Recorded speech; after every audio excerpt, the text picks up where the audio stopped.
Help! So, welcome back to the channel. This is DIY Chev. Chevon Troutman is the header of this channel right now. I am having a big problem in my tiling situation that I just started. I'm DIYer, brand new, all this and that. I have never had experience with tiling, renovating, or anything, just as a disclaimer. But I want to show you guys the problems that I came across while trying to tile my this area. It's about, I don't know, 2 feet, 2.5 feet, or 3 feet wide by 4 or 5 feet long. And I wanted to show you guys some issues that I came across. The first issue that I came across is thinking that my floor was going to be level. Well, if anybody knows anything about any house and any old house or any renovation, that there's nothing level and there's nothing square. So in my particular case, I came across the first problem was this area wasn't level. And I can take you down here to show you a straight shot of my floor. You can see that it bows in this area going down. So I have these nice little these things that are going to help me pick all that stuff up. But that was the first. The second issue was this corner over here is not square. So I cut all of my framing equally and as though it was square. So what I had to do to make this better was to cut that back strip about 1/4 inch short so that it could butt up, and then I'll take you to the next problem, which is like three I think. But the next problem was I had these spacers that were, I don't know, like 1/8 of an inch. They're real skinny spacers.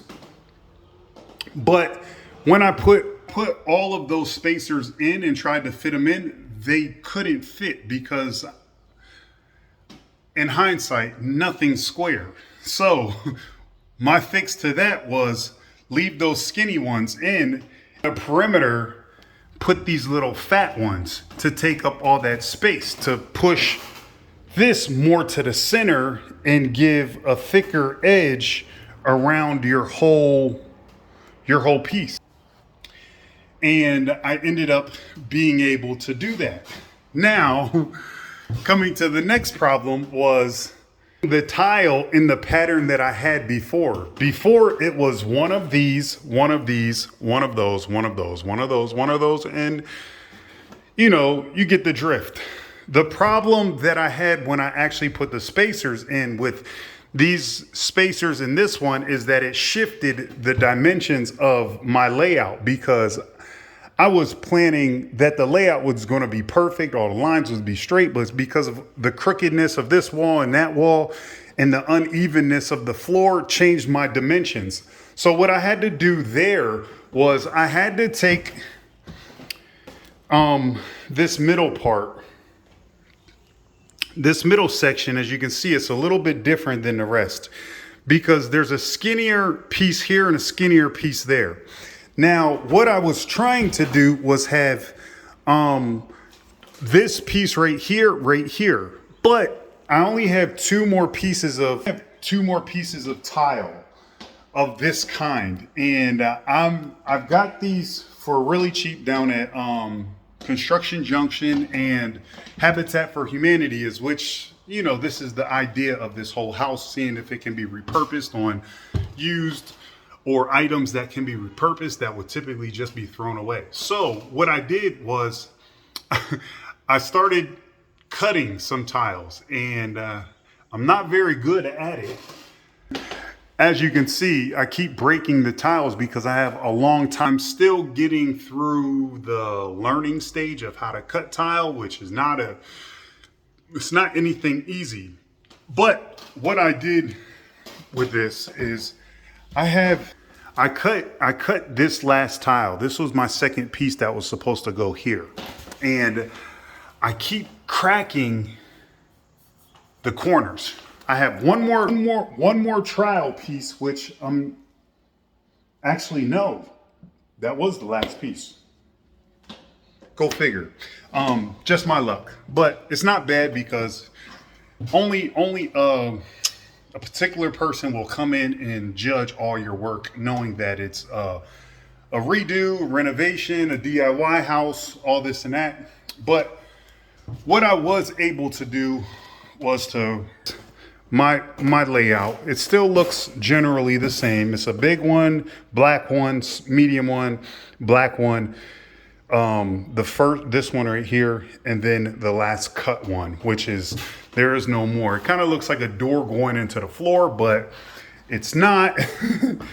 But I just wanted to show you or tell you guys about my little situation with trying to tile as a DIYer, and to let you know that it's not that difficult. A little bit of patience, practice. But this machine is a whole animal all by itself. I'm thinking about going to get just a little tile cutter saw type deal, a Ryobi one. Shout out to Ryobi. Hey, if you're willing to send me some tools so I can use it on the next project, I love it. And thank you for having the tools. Just a little plug. I'm going to continue this process on Monday. This is, at this recording, this is Saturday, tomorrow's Sunday. So Monday I'll come back and remud, or try to start mudding this and trying to get it level. And helpers, these are the type of tile guides that I'm going to be using. You get those from Amazon. I think they're like 20 bucks for 500 or something.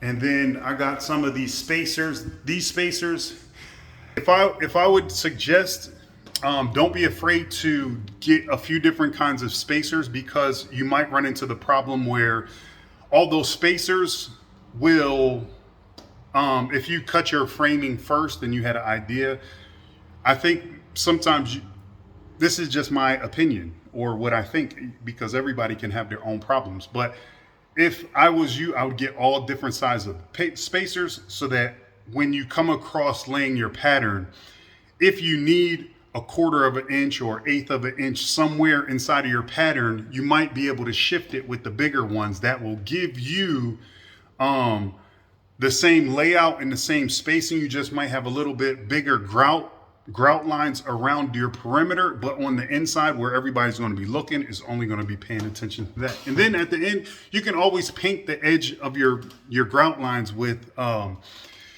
porch and patio paint, and blend it right in with your trim piece. Nobody's really going to notice that except for you, because you did it. And yeah, so with that being said, that is my video for today. And this isn't the final piece, but I also was thinking about, since I broke that piece up there, cutting some different tiles and just laying it in there, and hopefully it could blend in with the grays and the black floor and stuff. If you guys have any suggestions before Monday, leave a comment below. If you haven't already, like, subscribe, and go follow all my other social media. This is another vlog or episode or intro to my DIY channel. If you haven't already, go watch some of my other videos, just some basic DIY hacks that anybody can do. And with that being said, I'm out of here. This is the last work day of the week, and I'll see you guys next video.